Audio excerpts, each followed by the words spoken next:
Irmãos, a paz do Senhor, bom dia a todos, boa tarde, boa noite. Eu não sei qual a hora que você vai estar vendo este vídeo, né? Mas louvado seja o nome do Senhor por esse momento que nós estaremos aqui terminando, irmãos, a nossa apostila sobre liderança, tá? Lembrando os irmãos também que eu estarei aí soltando o restante da nossa aula de religião, tá? Seitas e heresias, tá bom? Então nós estamos agora no capítulo 5.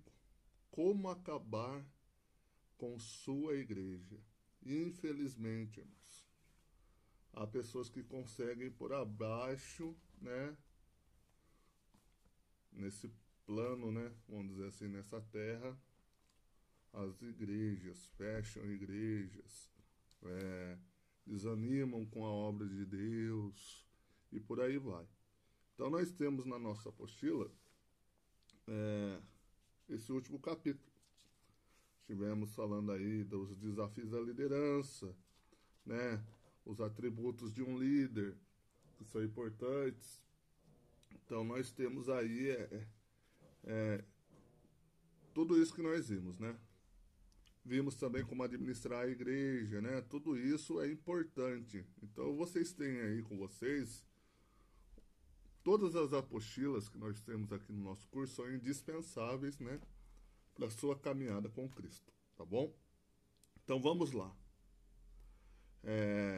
Nesse capítulo nós vamos ter o propósito de alertar, irmãos, os líderes, os membros, sobre tomadas de atitudes, decisões e até comportamentos que podem levar à decadência e até ao fechamento de uma igreja, tá? Embora o título desse capítulo pareça ser extremo, mas é importante nós conhecermos, tá? Os erros que podem acontecer para que nós venhamos evitá-los, né? Para que a liderança seja sólida e saudável, tá? Seja inspiradora a liderança, tá bom? Então nós vemos que o primeiro ponto que nós poderíamos estar colocando aqui é a falta de visão, né? E a falta de um propósito claro acerca da igreja.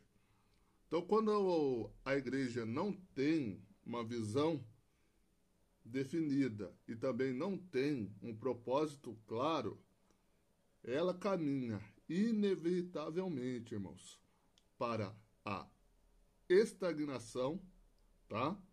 E o declínio espiritual.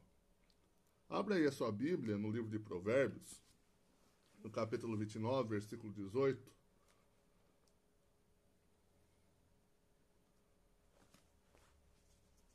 Provérbios 29, 18, por favor.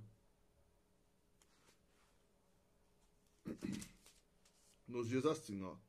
Não havendo profecia, o povo se corrompe, mas o que guarda a lei, esse é feliz, tá? Esse é feliz. Então nós vemos que a ausência de uma direção espiritual, né? A ausência de um pensamento concreto do seu líder, né? Leva a igreja à confusão, os membros à confusão. E aí isso ocasiona o quê? Né? Uma dispersão, né? Uma dispersão de esforços e acaba acarretando no quê? Num desânimo geral, né? Não só da liderança, mas sim toda a igreja acaba declinando para isso, tá bom? Então nós vemos que uma igreja com visão, quando ela tem essa visão, acaba fornecendo identidade, tá? E mobiliza a igreja em torno de um objetivo.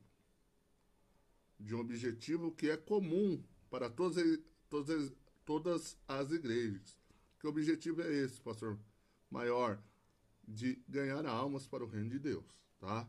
Então nós vemos que revela onde essa igreja quer chegar, tá? E também define o propósito. e motivo por qual ela existe, irmãos.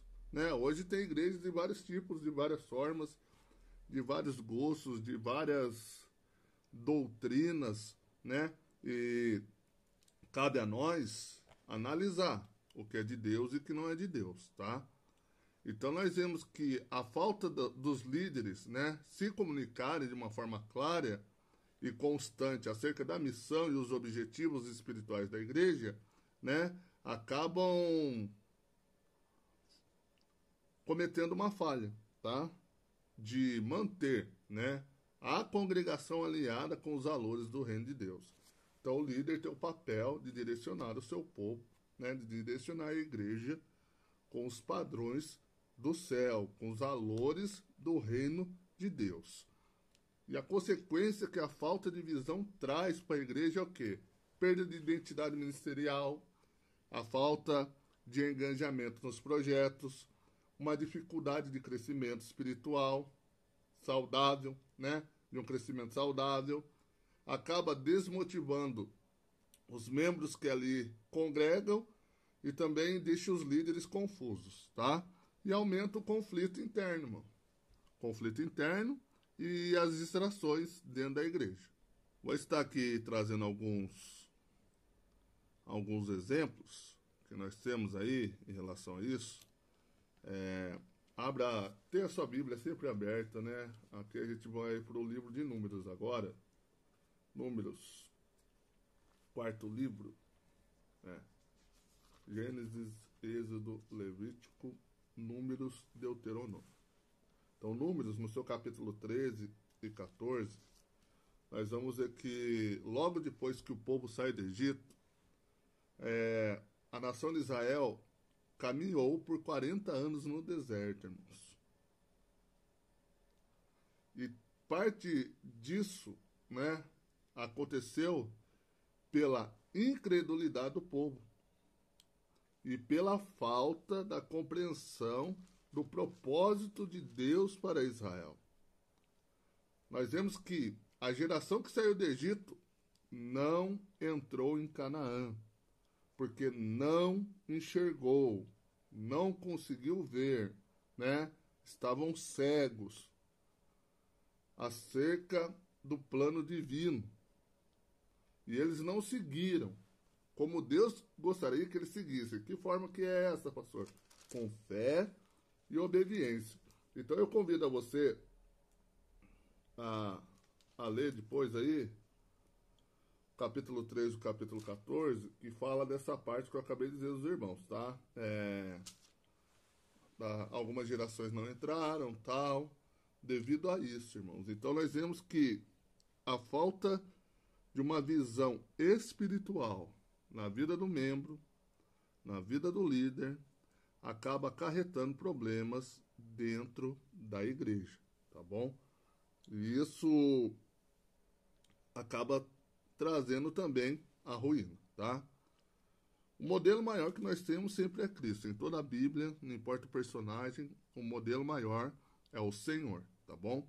Então nós vemos que acerca de modelo de visão e propósito, nós vemos que Jesus, ao iniciar seu ministério, ele não inicia, tá, sem propósito. Havia um propósito sobre a vida de Jesus acerca do seu ministério, tá? E desde o início ele sempre declarou, né, com clareza porque havia vindo. O Filho do Homem veio buscar e salvar o que se havia perdido. Esse era o propósito, tá? Como nós podemos ler em Lucas, capítulo 19, versículo 10. Então, o foco inabalável de Jesus, né, trazia inspiração aos discípulos e também os conduzia, tá, com direção e clareza até o cumprimento da sua missão. Então, nós vemos que o que Jesus realizara era inspirador e inspirava os seus discípulos a quererem realizar aquilo que seu mestre realizava, tá? Trazendo uma aplicação prática, né? Trazendo para o âmbito da aplicação prática, o líder cristão, irmãos, deve buscar no Senhor, tá? a visão específica para a sua comunidade local. E ela deve ser simples, bíblica, comunicável e inspiradora, tá? São 4 coisas. Guarda isso com você, tá?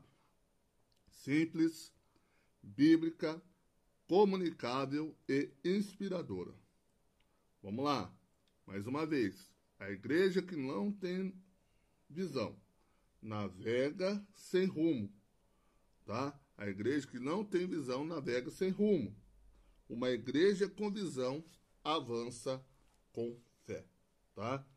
Então, trabalhe isso, você líder aí, né? Seja no seu trabalho, seja na sua igreja, se você tem um cargo de liderança no seu ministério, na sua igreja, peça direção a Deus e tenha visão, tá? Visão para que possa exercer, né, com excelência o chamado do Senhor, tá? Então nós vemos que sempre será, né, o papel da liderança cultivar e reiterar a visão dessa igreja, né, e envolver toda ela no propósito de Deus e alinhar os ministérios que tem, né, em torno da missão a qual foi estabelecida pelo Senhor, tá bom? Nós sabemos que também a falta de disciplina e organização atrapalha muito e acaba acarretando aí com fechamento de igrejas, tá, irmãos?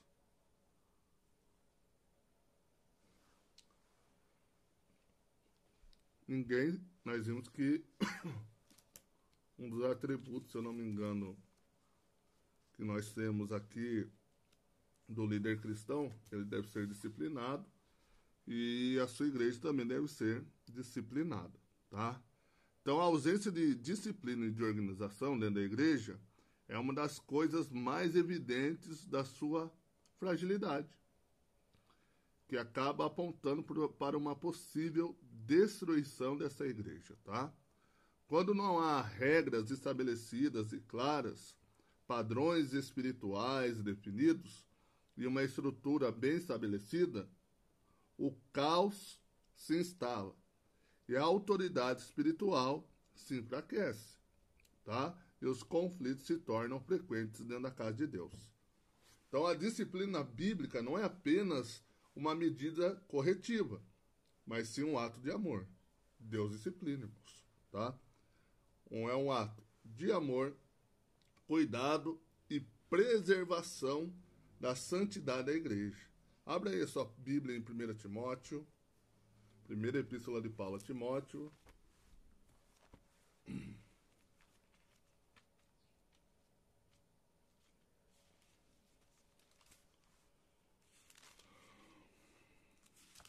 Primeira epístola de Paulo a Timóteo, no seu capítulo 4, versículos 7 e 8. Diz assim, versículo 7. Mas rejeita as fábulas profanas e de velhas caducas. Exercita-te pessoalmente na piedade, pois o exercício físico para pouco é proveitoso, mas a piedade para tudo é proveitosa, porque tem a promessa de vida que agora é de que há de ser, tá? Então nós vemos aqui que Paulo ensina Timóteo a se aplicar na piedade, a disciplinar os membros, pois isso iria produzir frutos, tanto para a vida presente quanto para a vida eterna. Já em 1 Coríntios 4,40, o apóstolo Paulo, a gente até viu esse versículo ontem, enfatiza: tudo, porém, seja feito com decência e ordem. Amém? Então, o que ocorre? Né? Quais são as consequências da falta de disciplina e organização? Tolerância com pecado e má conduta sem correção, perda do temor de Deus entre os membros e até mesmo entre a liderança, anarquia litúrgica e doutrinária, conflitos internos mal resolvidos, desmotivação de líderes sérios e comprometidos, tá? Exemplo disso é a igreja de Corinto, né, a igreja de Corinto enfrentou, irmãos, vários problemas diversos pela falta de disciplina. Havia divisões, havia imoralidade sexual, havia confusão nos cultos. Você pode estar lendo aí, ó, o capítulo 5 e o capítulo 14 vai estar dizendo muito sobre isso, tá? Então nós vemos que Paulo teve que usar de pulso firme para exortar a igreja, corrigindo os desvios que haviam nela, né? Que haviam se estabelecidos, né? Porque se havia estabelecidos princípios, tá? De ordem e autoridade espiritual, tá bom?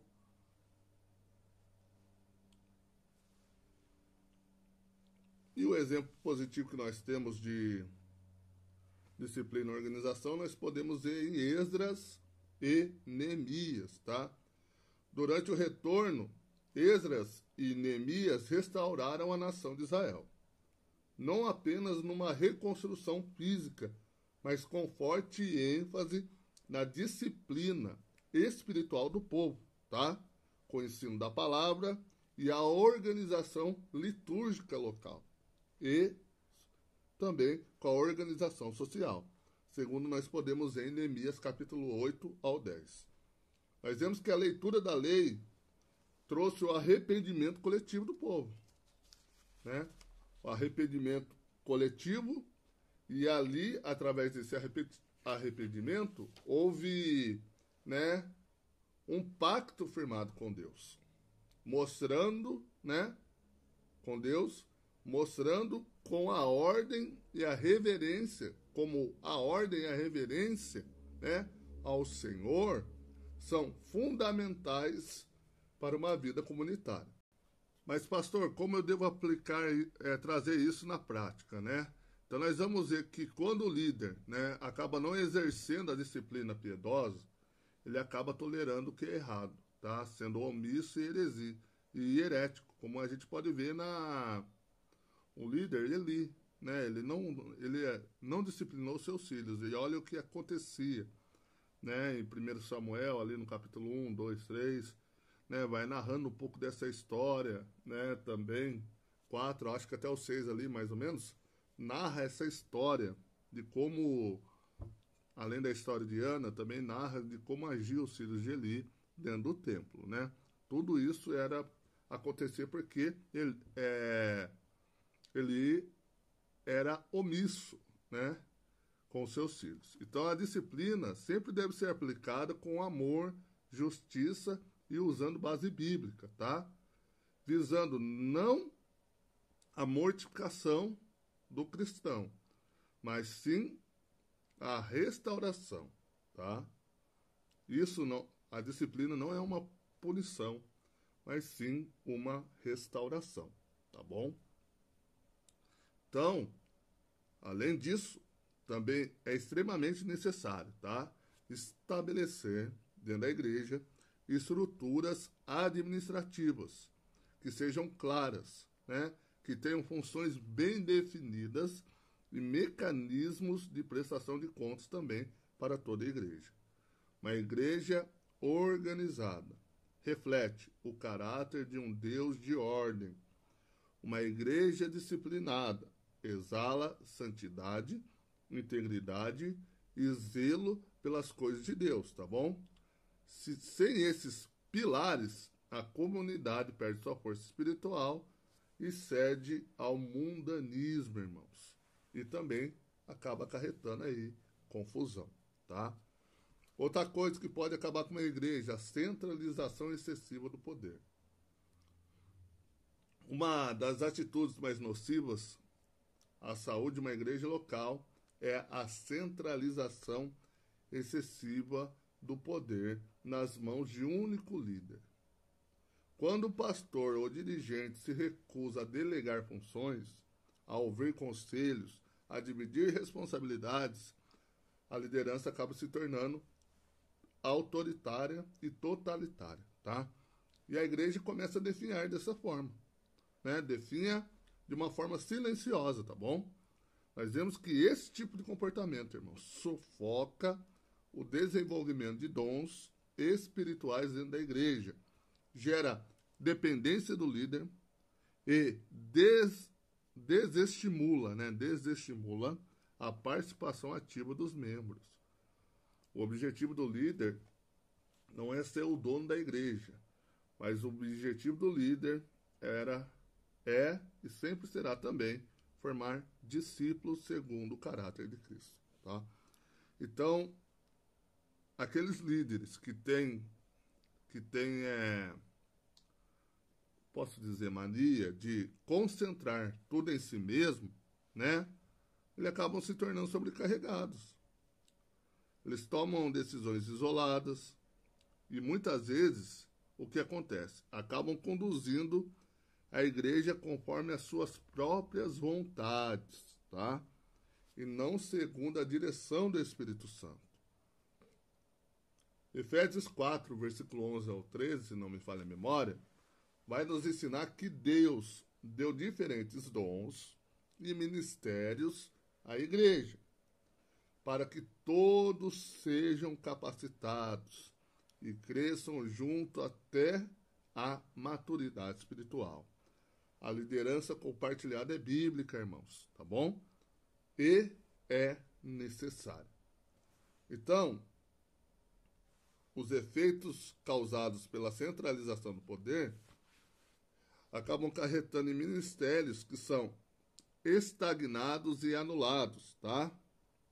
Acaba não gerando, né, sucessores preparados e causa dependência extrema de uma figura do líder principal.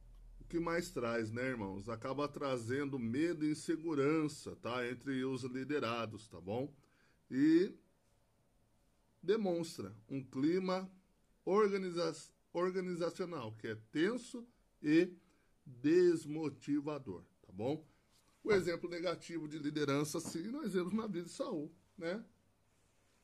O rei Saul não soube delegar, não ouviu conselhos, né, dos homens de Deus, como Samuel, e sempre agia de forma impulsiva e centralizadora, né?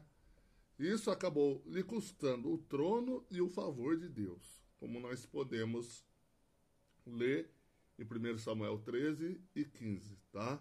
A falta de humildade de Saul e o seu autoritarismo, né, o conduziu à ruína, tá? Exemplo positivo, a pessoa de Moisés. Inicialmente ele começou sobrecarregado, né, por julgar sozinho todo o povo, tá bom? Mas foi aconselhado pelo seu sogro, Jetro, a delegar responsabilidades. E ele deu ouvido para isso, né? A outros homens que eram capazes. Você pode ler isso em Êxodo, tá bom? Capítulo 18, versículo 13 ao 26, tá? Então ele aceitou também o conselho, né, do seu sogro e organizou, né, o povo em grupos, dividindo o peso da liderança e tornando o sistema mais eficaz. Trazendo a aplicação prática. Vamos lá. O verdadeiro líder cristão reconhece que não foi chamado para dominar, mas para capacitar e edificar, tá? Ele entende que a sua função é formar outros líderes, investir nos dons da igreja e preparar sucessores, tá? A liderança cristã é servidora, cooperativa e descentralizada. A descentralização saudável promove crescimento e multiplica ministério e assegura aí a continuidade da igreja.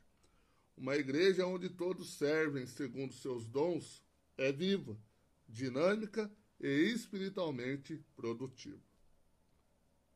O equilíbrio entre a autoridade e a delegação é sinal de maturidade e sabedoria espiritual, tá?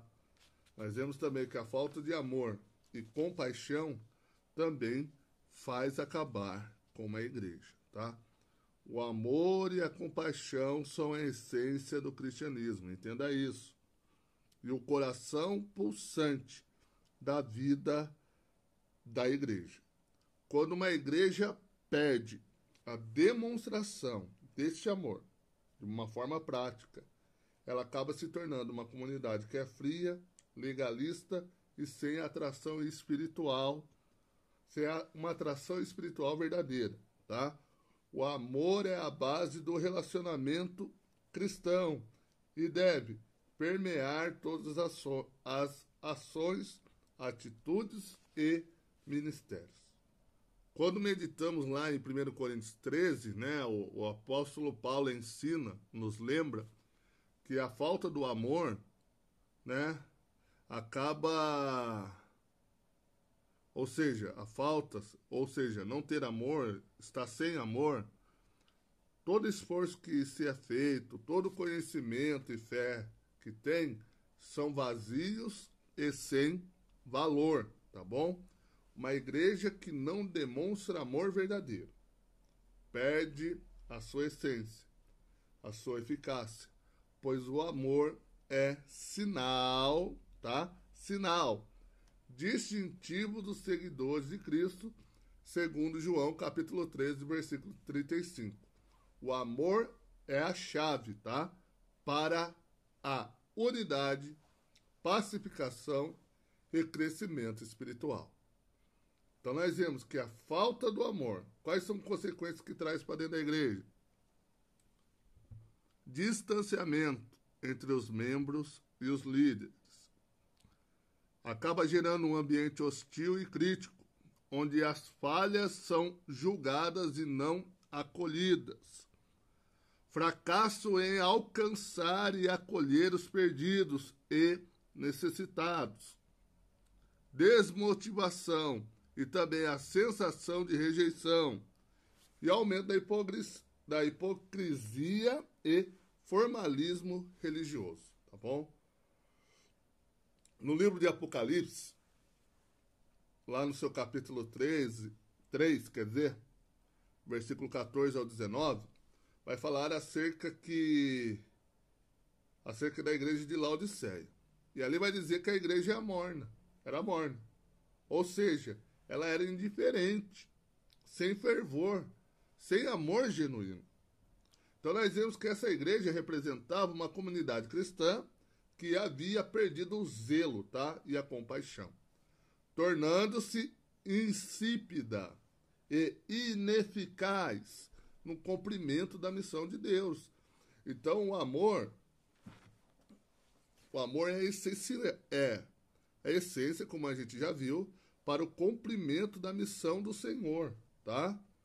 O amor de Jesus como modelo supremo, o maior amor que nós temos é o de Jesus, tá? Jesus é o maior exemplo que nós temos acerca de amor e compaixão. Ele se compadeceu dos doentes, dos marginalizados, dos pecadores, como nós podemos ler em Mateus 9:36. Jesus não apenas ensinava, mas também tocava em pessoas enfermas e os curava, demonstrando um amor prático e transformador. O amor do cristão deve ser prático e ter poder para transformar pessoas, tá bom? Sua vida foi um contínuo serviço aos outros. Assim foi a vida de Cristo, culminando aí no final no sacrifício na cruz. A maior demonstração do amor está aqui, no sacrifício da cruz.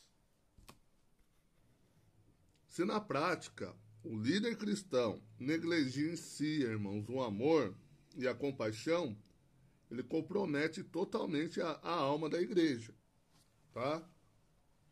É indispensável para toda a liderança cultivar, né, uma liderança que escute, que se importe genuinamente e que pratique a empatia. É o que está faltando muito nos dias de hoje. A empatia, tá? Assim, o amor se manifesta em pequenas ações diárias, né? E também na relação de se acolher, perdoar incentivar e servir sem esperar retorno, tá bom? Entenda, nós servimos porque amamos, nós não servimos porque aguardamos um retorno do homem. A maior recompensa que nós teremos virá do Senhor, tá? Assim, o líder não desanima. Assim, o líder não se desaponta, tá? Porque quando a gente deposita no ser humano, nós sabemos que o ser humano é falho. E muitas vezes isso pode trazer uma tristeza para o nosso coração, tá? Uma igreja, irmãos, que reflete o amor de Cristo é irresistível. Ela é forte, ela é duradoura. Porque o amor cura feridas. Ele, tem o poder de construir pontes, de fortalecer o corpo de Cristo.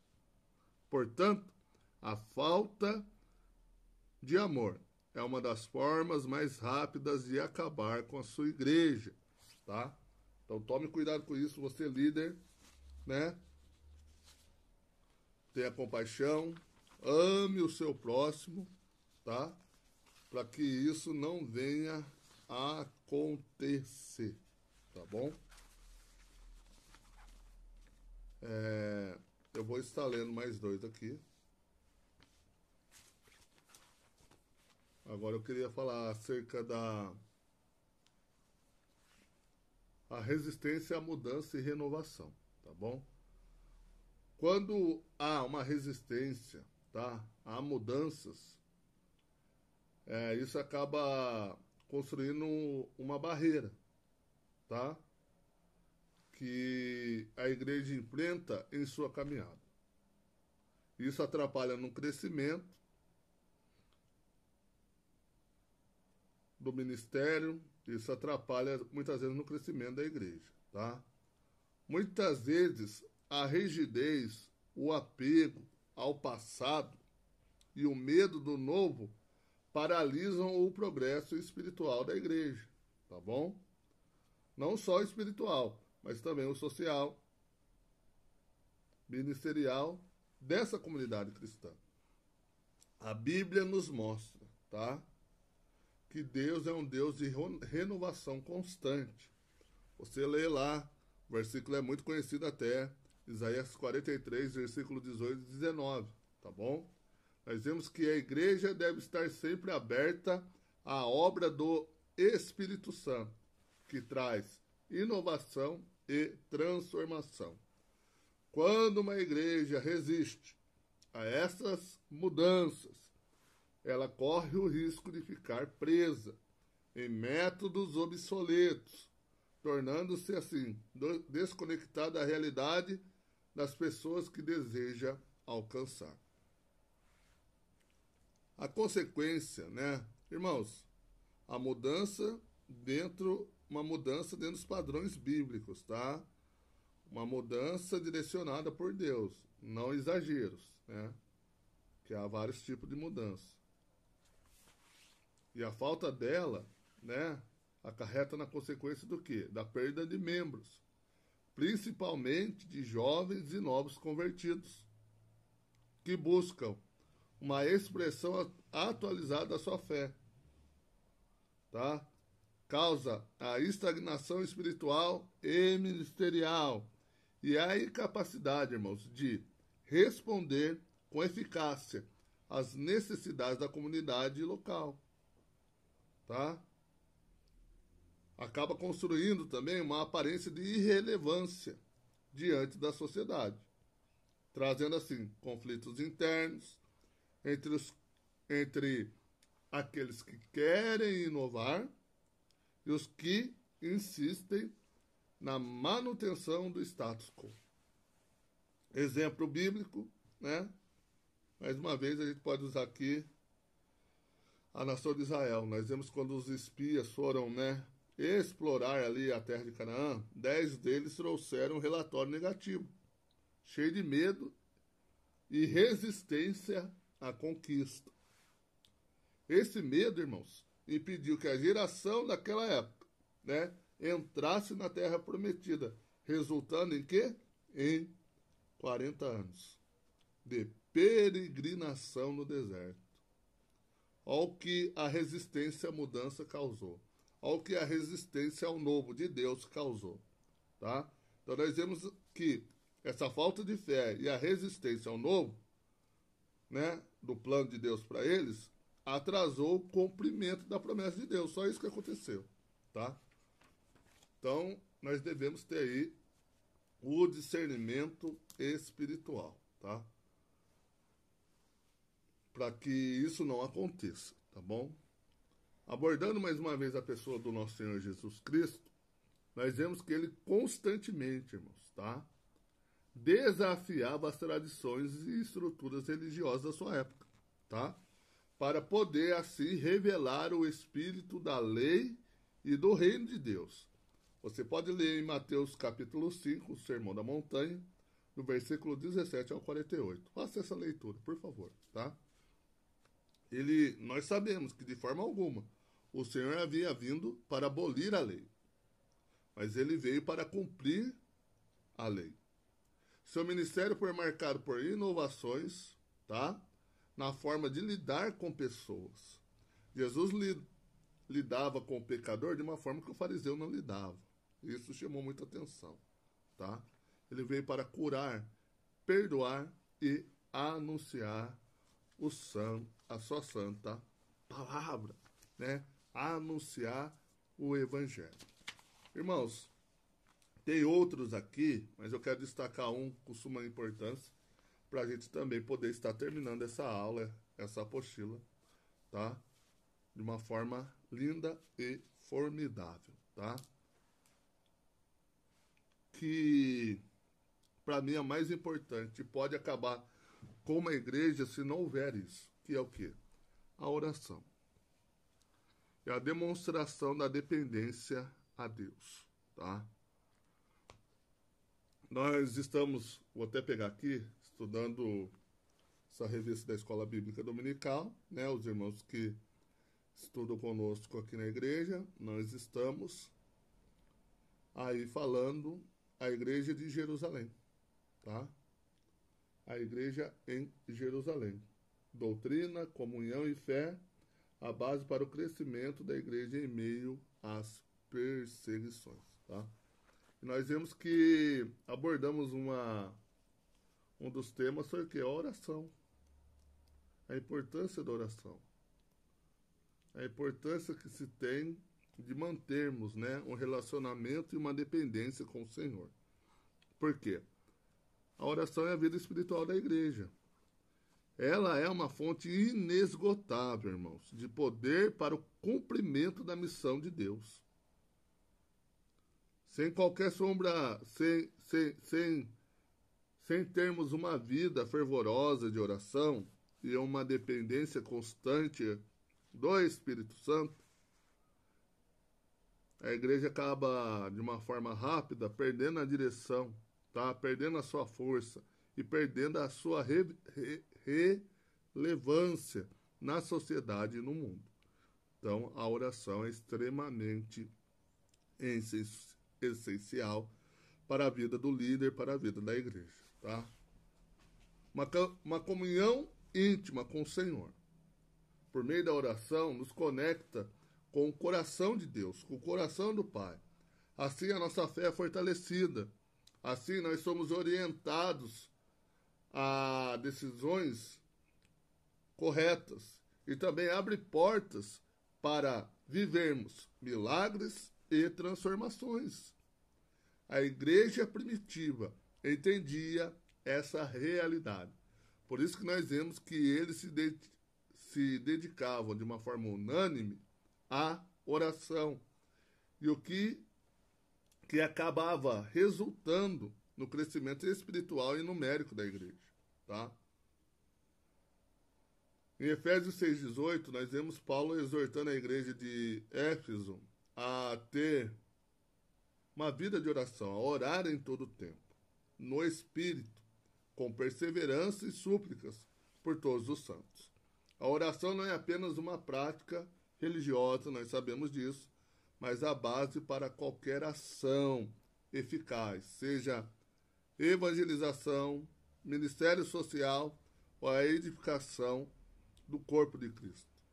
A consequência de uma igreja que não ora é a falta de uma direção clara para o ministério, tá?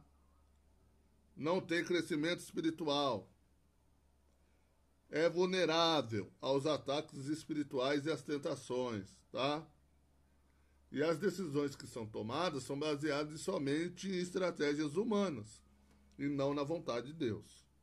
E acaba acarretando na perda da unidade, do fervor espiritual da igreja, tá? Nós vemos que os discípulos de Jesus, antes da ascensão dele, né, antes da ascensão de Jesus, os discípulos estavam confusos, temerosos e inseguros. Após a oração e a descida do Espírito Santo no Pentecostes, nós vemos que esses homens acabam se tornando pessoas corajosas, né? Pessoas cheias de poder, movidos pela direção divina. Isso mostra uma transformação que a oração tem. E também demonstra a dependência que o ser humano tem de Deus, tá? E tendo essa dependência de Deus, Deus o promove, tá? Nós vemos que na sua vida de oração, Jesus, mesmo sendo, né, o Filho de Deus, aleluia, ele se dedicava a momentos especiais com o Pai. Preguei isso daqui esses dias. Ele ia distante para orar diretamente com o Pai, de uma forma solitária, para pedir orientação a Ele, força e intimidade. Ele ensinou isso aos seus discípulos, a orar, e lhe mostrou que sem oração nada poderia ser feito de uma forma verdadeira e eficaz. Segundo lemos João 15:5. Eu quero fechar essa apostila, fechar essa aula, né, sobre liderança cristã, que você, aluno aqui do nosso instituto, você que vai estar vendo este vídeo, né, cultive uma vida e tenha uma cultura de oração constante, seja coletiva ou individual, tá? Estimule seus amigos a orarem, estimulem a fazer vigílias, estimulem a ter momentos de intercessão, né, por outras pessoas, né? Faça isso com a igreja onde você congrega, tá? E se mantenha conectado com Deus. Seja sensível ao Espírito Santo e esteja focado em sua missão, tá? Porque essa dependência que nós criamos do Espírito Santo deve ser baseada numa vida diária, tá? Reconhecendo que toda a sabedoria, todo o poder e toda a direção vem dele, não é nada nosso, tá? E sem essa base, qualquer projeto humano, irmãos, está fadado ao fracasso. Então, com isso nós temos que ter, portanto, o cuidado com a vida de oração. E ter em nossas veias uma busca constante da dependência de Deus. Porque isso é essencial. Não somente para a igreja, tá? Para que ela sobreviva, mas para que ela possa florescer, cumprindo assim o chamado de Jesus Cristo. Tá bom? Também quero pedir perdão, né? Que no começo eu acabei não orando, me perdoe, né? Já entrei direto na aula, mas era a vontade de dar essa aula aos irmãos, tá? Vamos aqui orar a Deus. Eu quero louvar a Deus por você que tem se mantido fiel nas nossas aulas, tem assistido, tem participado, fez as primeiras provas. Logo o nosso pastor Marcos já está aí dando continuidade nas outras provas que estão faltando, tá bom? Eu louvo a Deus pela sua vida, tá? Que o Senhor sempre te abençoe e prospere os seus caminhos, tá bom? Vamos orar, curve sua cabeça, faça uma oração de agradecimento ao Senhor por essa manhã, por essa tarde, por essa noite. Como eu disse no começo, não sei qual é a hora que você vai assistir essa aula, mas isso não importa, importa que você assista a ela e seja edificado, tá bom? Amado Deus Pai, Todo-Poderoso, Criador do céu e da terra, Senhor, estamos em Tua presença. Pai, quero Te agradecer por cada vida, por cada irmão, por cada irmã, por cada aluno desse Instituto IENU, também pela vida do pastor Marcos, que tem nos ajudado, Senhor, a ministrar as aulas com excelência aos nossos irmãos. Senhor, continua abençoando a nossa vida, nos dando saúde, guarda a nossa vida, cobre-nos com o Teu sangue e livra-nos, Senhor Deus, de todo mal. Em nome de Jesus. Amém. Irmãos, Deus abençoe sua vida. Tenha um ótimo fim de semana na presença do Senhor. Amém? Fique com Deus. Até a próxima aula, em nome de Jesus. Até mais.